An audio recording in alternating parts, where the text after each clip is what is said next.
In this section, we'll be talking about radical expressions, beginning with the most basic type, the square root. So, the square root of 9. What does that mean? Well, the square root means find the number that must be squared to yield the given number. Well, what number do we have to square to make 9? 3. So, in other words, the square root of 9 equals 3. Another way of saying that same thing is that 9 is equal to 3 squared. These two equations are essentially equivalent. A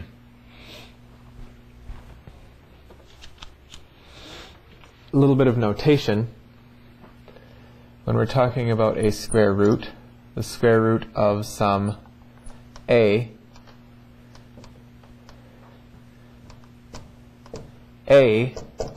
is called the radicand. So here 9 would be the radicand. It's the number we're taking the square root of. And then the whole thing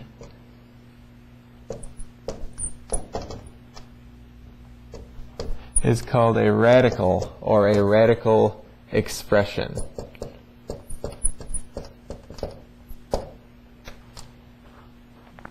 Okay, so if our radicand is 9, that means we want to find the number we have to square to make 9, and that number is 3. Okay, but there is another number that we can square to make 9. It's also true that negative 3 squared is equal to 9. So that means negative 3 would be another square root of 9. So 9 has two square roots, 3 and negative 3. So we need a little terminology to distinguish the two of them. The positive root of a number is called the principal root. It's denoted by the usual radical symbol over the radicand. The other one we call the negative root, and it's denoted by the usual radical symbol with a negative sign in the front. So, if we want to distinguish between the two square roots of 9, this would be the principal square root, which is 3, and this would be the negative square root, which will be a negative 3. It's important not to confuse the negative root with something that looks very similar, the square root of a negative. The difference is this. The negative root asks the question, what negative number do I have to square to get 9? Well, I have to square negative 3 to get 9. This asks, what number do I have to square to get negative 9? And the answer is there is no real number that will accomplish that. If we have a positive number and we square it, then we have a positive times a positive, which is positive. Can't be negative 9. So let's try squaring a negative number. That means we would have a negative times a negative. But that, again, is positive. No real number can be squared and give us a negative number.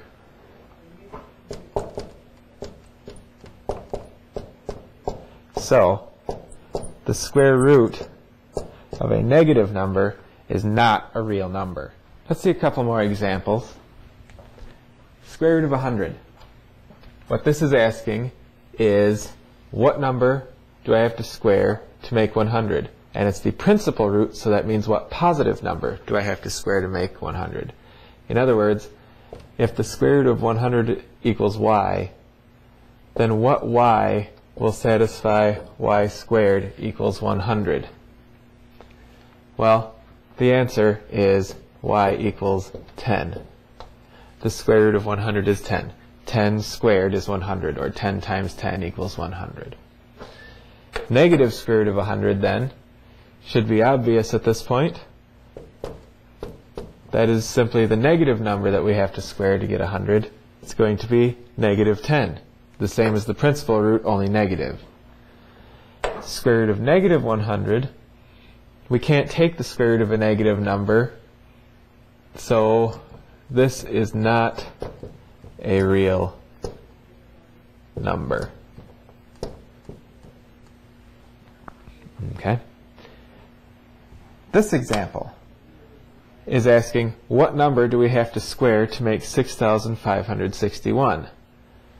Well, 100 is pretty easy to see. 10 squared is the number we're looking for. But 6,561 is a little bigger.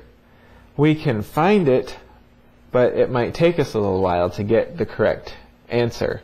We might have to make a few guesses. Well, let's look at a way that we can do this on our calculator and get it on the first try. On the calculator, where can we find the square root button? Well, on a TI-83 Plus or a similar model, the square root button is here. It's just above the squared button.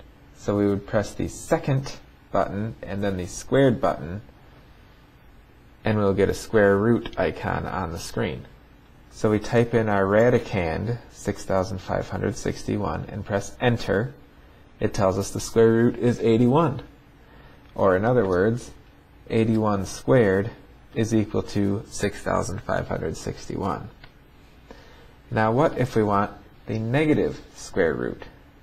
Well, it's very similar. We just have to also push the negative key. That's all the way down at the bottom, here below the 3. Press that, and you see the negative symbol has appeared on the screen. And other than that, it is the same process. We type in second squared, gives us the square root, 6,561. Close the parenthesis, and it gives us negative 81, which means negative 81 squared gives us 6,561. Notice you have to type those parentheses if you want the calculator to square the negative. If we were to type negative 81 squared, it's going to square 81 and then take the negative of it. So it's important to type things properly into your calculator. Let's look at another example. How about the square root of 7? This isn't a big number like 6,561, so you'd think it would be pretty easy to find the square root. However, we run into trouble. 2 squared is 4. 3 squared is 9. So 7 is somewhere in between. In fact, if we take the square root of 7, what the calculator is going to tell us is this long decimal approximation. This is not the exact value of the square root of 7. In fact, the exact value of the square root of 7 is a never-ending, non-repeating decimal, because the square root of 7 is an irrational number. It can't be expressed as a whole number or even as a fraction of whole numbers. So, if we want to represent this value exactly, the only way to do it is square root of 7. This is, again, only an approximation. So the calculator just told us the square root of 7 is approximately 2.645751311. Well, I don't want to write that every time. So typically we'll round it off to just a few decimal places. For example, if we round it off to 3 decimal places, it would be 2.646. Note that the 7 after the 5 would cause us to round this 5 up to 6. Okay? This again is an approximation. This is the only way to represent the exact value of the square root of 7. Now let's talk about more types of radicals. Notice that this is no longer a square root, because in the radical symbol we have this 3 appearing. This is called the cube root, the cube root of 8. If the square root asks, what number do I have to square to get the radicand? The cube root asks, what number do I have to cube to get the radicand? So what is this going to be equal to? Well, it's going to be the same as whatever that number is cubed equals 8. In other words, this times this times this gives us 8. What number is that? It's got to be 2. 2 cubed is 8. 2 times 2 is 4, times 2 again is 8. That means that the cube root of 8 is 2. These are equivalent. Notice that the cube root of 8 is not the same thing as 3 times the square root of 8.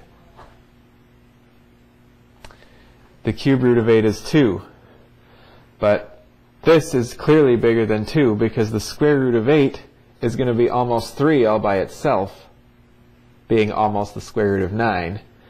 Multiply that by another 3, it's way bigger than 2. They are not equal. So it's important to make the distinction between these two notations. This number 3 is called the index of the radical. A cube root has index 3. A square root, for example, the square root of 9 that we saw before, doesn't look like there's any index in there. Well, there's an invisible one. It's index 2. The index is always the exponent that we have to raise it to get the radicand. And we just omit it for square roots. Another example, the cube root of 27. Well, what number do we have to multiply 3 times, 3 copies of, to get 27? It's 3, because 3 times 3 times 3, or 3 to the 3rd power, gives us 27. So, going in the opposite direction, the cube root of 27 is 3. How do we do this on our calculator? Well, if we go to the math button right there,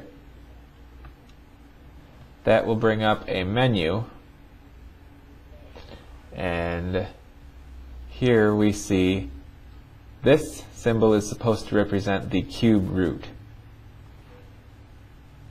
So you can either use your arrows to scroll down and select it using enter, or you can just push the number 4. It'll bring that up. So let's say we want to find the cube root of 1000. It's 10, because 10 raised to the 3rd power is 1000. Notice the difference between 3 times the square root of a number and the cube root of a number.